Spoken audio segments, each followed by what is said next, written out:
Dengan kegelapan di sekelilingnya, aku mengerjapkan mata. Lalu aku sadar kalau benda itu tidak putih benar. Ada noda-noda coklat pada permukaan kain itu, seperti bekas tanah yang menempel. Bahkan sekarang aku baru sadar kalau kain itu terlihat compang-camping di beberapa bagian. Bentangan kain itu melebar, bukan melebar tapi merenggang. Seperti orang yang sedang meringkuk dan berusaha meluruskan tubuhnya. Gerakan meluruskan tubuh itu membuat gesekan pada tanah, sehingga kain putihnya menyapu dedaunan kering, menimbulkan suara gemerisik yang pelan tapi terdengar jelas. Kakiku terasa ngilu. Aku tak tahu apakah aku harus berlari melewati benda itu atau aku harus membalikkan badan dan kembali ke warung Pok Inem. Tak lama kemudian buntalan putih itu terguling pelan ke arahku, tapi yang sebelumnya mengunggungiku, sekarang ia memperlihatkan wajahnya yang hitam dan busuk ke arahku. Tubuhnya membatu. Sosok itu mengeluarkan suara parau dari mulutnya, seperti jeritan yang tidak sanggup keluar karena tenggorokannya. Sudah lama tak digunakan. Samar-samar aku dapat melihat tonjolan pada kain putih itu bergerak naik turun, membuat kain lusuh itu tertarik keluar. Dengan dorongan yang kuat, sebuah tangan hitam mendesak keluar dari salah satu lipatan kain. Lalu tangan itu menapak ke tanah. Sosok itu menggeliat-geliat. Kemudian tangan yang satunya lagi ikut keluar dari dalam kain. Ia mendesis, ia meraung ke arahku, membuat sekujur tubuhku lemas dan merinding. Setelah itu, ia berusaha menyobek kain yang membungkus tubuhnya, seolah ia sedang berusaha untuk bangkit berdiri. Sementara ia masih mendesis dan berusaha keluar dari kain kafannya. Aku membuat keputusan, aku berjalan cepat melewatinya. Aku pasti bisa, aku harus bisa. Ketika langkah kakiku sejajar dengan tubuhnya, ia mendelik ke arahku, membuat bola matanya yang hampir menggelinding keluar itu terlihat jelas. Lalu ia mengerang. Tanpa pikir panjang, aku berlari sekuat tenaga. Beberapa langkah kemudian, aku terjatuh karena lututku lemas. Wajahku menghantam tanah. Aku segera bangkit lagi, berlari lagi, terus berlari.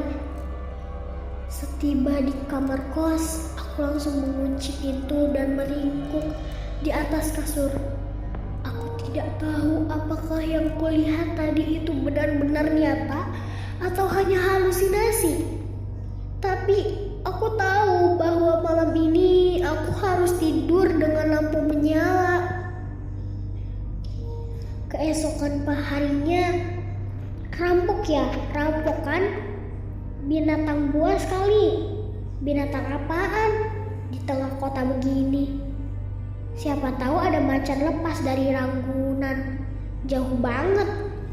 Pukul 7 pagi, warung kopi Pok Inem yang biasanya masih tutup dan sepi, pagi ini berbeda dari biasanya. Para warga berkerumun di sekeliling warung sambil berusaha menjaga jarak di garis kuning yang dipasang polisi.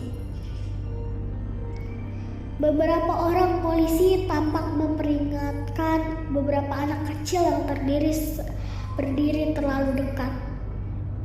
Sementara 2 orang petugas lainnya menggotong sesosok tubuh yang ditutup kain putih ke dalam ambulans.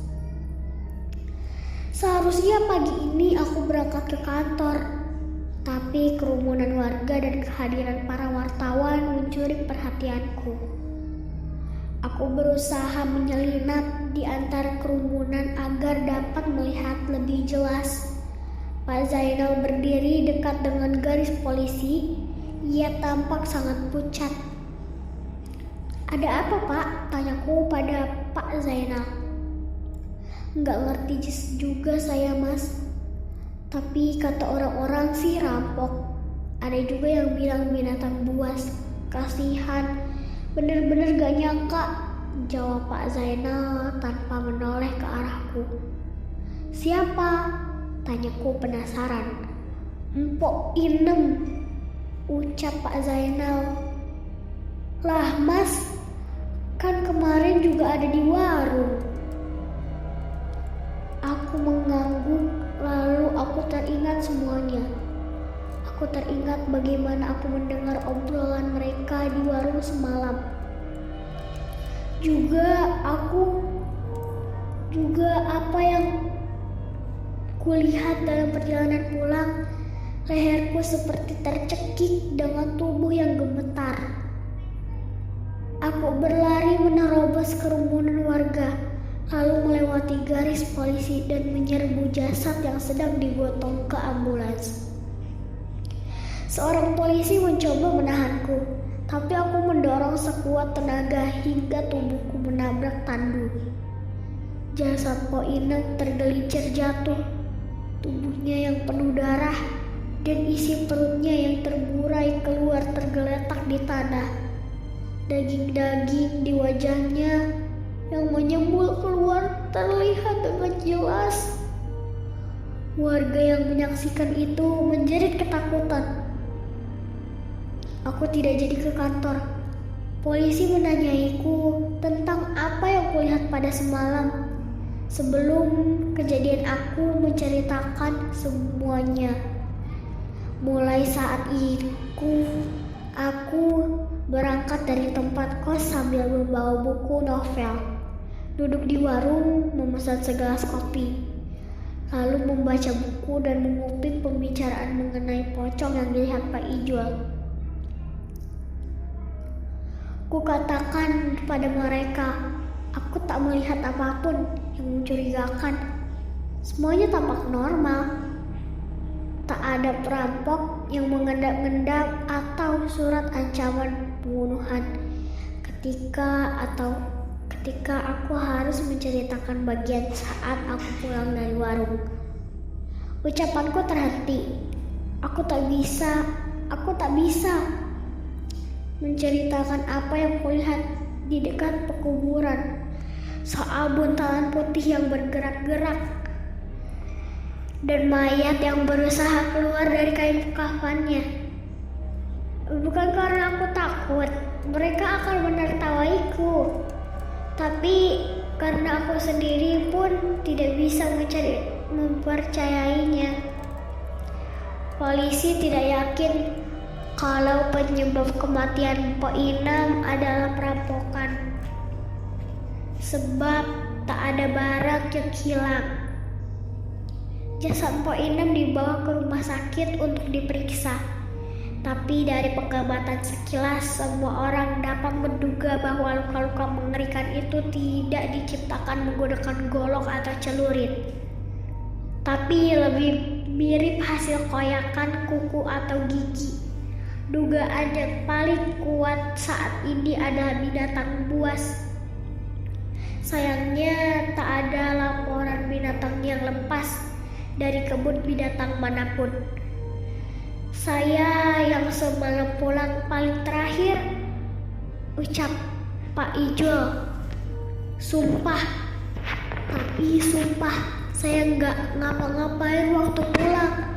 Saya muter lewat gang sebelah. Soalnya nggak berani lewat kuburan.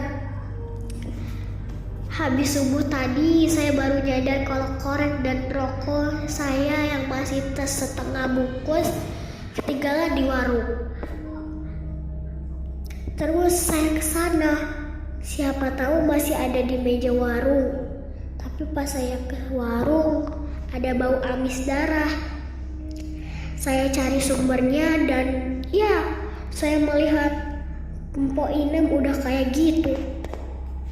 Sejak kejadian itu, para warga laki-laki melakukan ronda setiap malam. Mereka membawa berbagai senjata tajam untuk melindungi diri. Kalau binatang buas itu muncul lagi setelah pukul 9 malam, warga yang tidak ikut ronda disarankan untuk tidak keluar rumah lagi sampai binatang itu berhasil ditangkap. Warung kopi Inem sekarang sepi. Nurma dan pamannya sekarang menempati rumah di belakang warung untuk sementara waktu. Aku yakin mereka pasti sangat tertekan. Orang yang meronda lebih memilih untuk mampir ke kedai sate yang letaknya lebih dekat ke jalan raya. Selain mereka, tak banyak warga yang berkeliaran malam. Apalagi belakangan ini hujan deras selalu turun selepas maghrib. Aku menghabiskan malam-malamku di dalam kamar, membaca novel sambil menyeduh kopi sendiri. Sesekali aku menatap sampul novel yang kubaca dan mulai membayangkan banyak hal. Mungkin kalau yang kulihat saat itu benar, cepat atau lambat orang-orang akan menemukan selebar kain kafan kotor di selokan. Juga sebuah lubang kosong di sudut pekuburan yang jarang didatangi peziarah. Aku mendesah lalu terlentang di atas kasur. Hujan deras sudah berhenti beberapa menit lalu. Jalanan pasti dipenuhi kubangan air. Masih untung tidak sampai banjir. Aku melirik jam di atas meja, ternyata sudah pukul 12 malam. Aku harus tidur sekarang. Aku pun bangkit dalam berniat mematikan lampu. Namun belum sempat tanganku menyentuh lampu.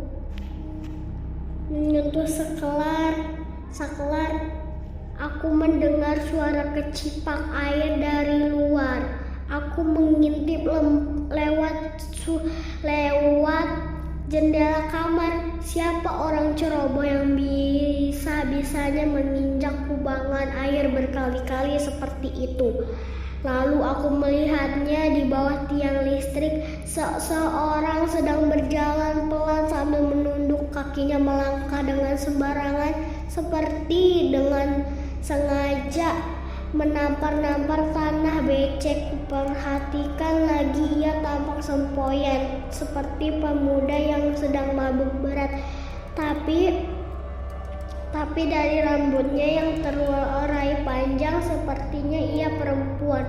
Ketika ia melewati sebuah lampu dan jalan yang redup, aku tak dapat melihat sebuah wajah yang hancur dan tubuh yang terkoyak-koyak. Aku menahan napas sampai ia melintas dan tak terlihat lagi dari pandanganku. Aku bisa mengenalinya. Ia sudah pulang. Besok paginya ada sebuah cerita yang beredar di kalangan tetangga. Katanya Pak Ijo melihat sundel bolong di dekat tukang sate. Orang-orang mulai membayangkan sundel bolong itu pasti memesan 100 tusuk sate. Memakannya sekaligus memperhatikan punggungnya yang bolong. Dan membuat Pak Ijul yang wajahnya mirip bokir itu terkencing-kencing ketakutan. Kali ini aku tidak ikut tertawa.